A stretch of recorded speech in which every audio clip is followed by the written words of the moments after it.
Marco inicial. Qual foi o marco inicial da Revolução Francesa? Foi a queda da Bastilha, que ocorreu em 14 de julho de 1789 e levou ao fim do regime absolutista. E entre os séculos XV e XVIII, o absolutismo ele foi o sistema político e social que vigorou na maior parte da Europa. E ele também era denominado como Antigo Regime. Ele consistia na centralização do poder político nas mãos do monarca, e todas as esferas de vida nacional, da cobrança de impostos à declaração de guerra, ela dependia da decisão dos unilaterais do rei.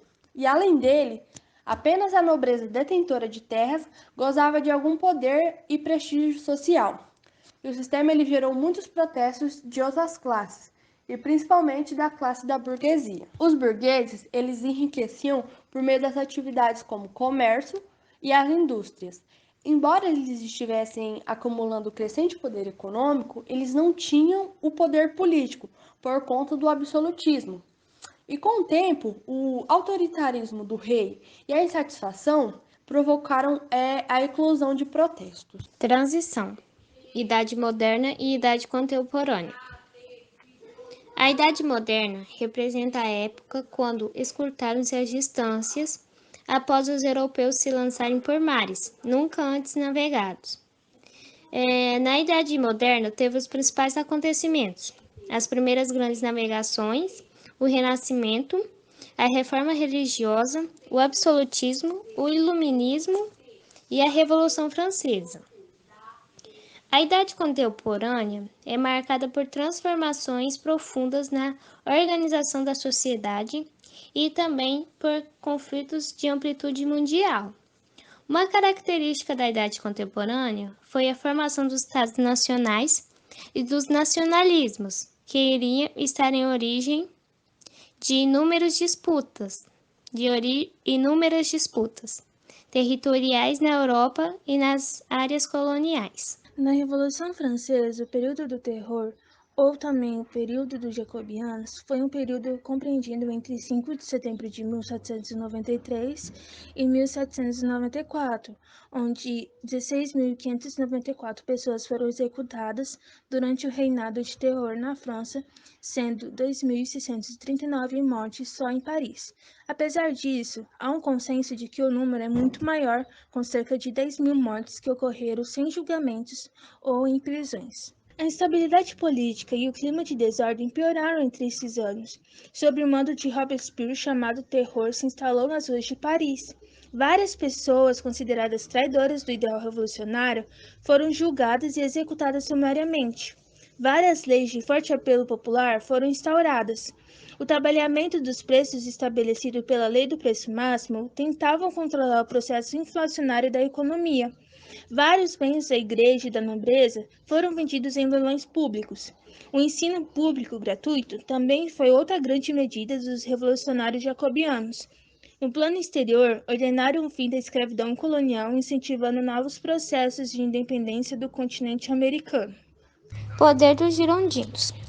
No poder dos girondinos, eles tinham voto censitário, que seria a venda, o diretório, que era 5 diretores no poder, a população assustada, investimento no exército francês. Napoleão reivindicou o poder. Os girondinos faziam parte de um grupo político moderado durante o processo da Revolução Francesa. Entre os anos de 1794 e 1799, lideraram a terceira fase da Revolução Francesa, conhecida como o Diretório. Convenção Nacional. A fase da Convenção Nacional da Revolução Francesa, ela marca a tomada de poder a ser realizada pelas camadas populares francesas. E nesse período, a tomada das armas para a participação da Batalha de Valmy e a insatisfação dada pelos resultados da monarquia constitucional, ela motivou a convocação de uma convenção nacional. E essa nova instituição, ela haveria de elaborar uma nova carta constituinte que viesse a superar os limites do regime anterior. E refletindo a agitação da época, a convenção, ela foi formada por uma maioria de jacobinos, setor que representava pequena parte da burguesia e os são colúteis. E além disso, haviam os gerúndios, partido contrário à radicalização do processo revolucionário e defensor das conquistas que prestigiavam os interesses políticos e econômicos da parcela mais abastada da burguesia. Foi a partir desses dois grupos, um mais exaltado e outro mais conversador, dos quais herdamos os conceitos políticos de direita e esquerda. Em suas primeiras atividades, o novo regime republicano descobriu uma nova série de documentos que comprovavam as negociações do rei Luís XVI junto à monarquia austriaca, para que fosse possível combater o processo revolucionário francês. E em pouco tempo, um processo judicial acabou acusando o rei da França de traição. Mediante da grande pressão popular, os membros da convenção eles decidiram condená-lo à guilhotina no dia 21 de janeiro de 1793. No segundo ano da Revolução, foi executado na guilhotina Maximilien de Robespierre, o principal líder jacobiano e um dos grandes nomes da Revolução e comandante do regime do terror. Em 1799, a população francesa vota eleger maioria dos jacobianos para a convenção.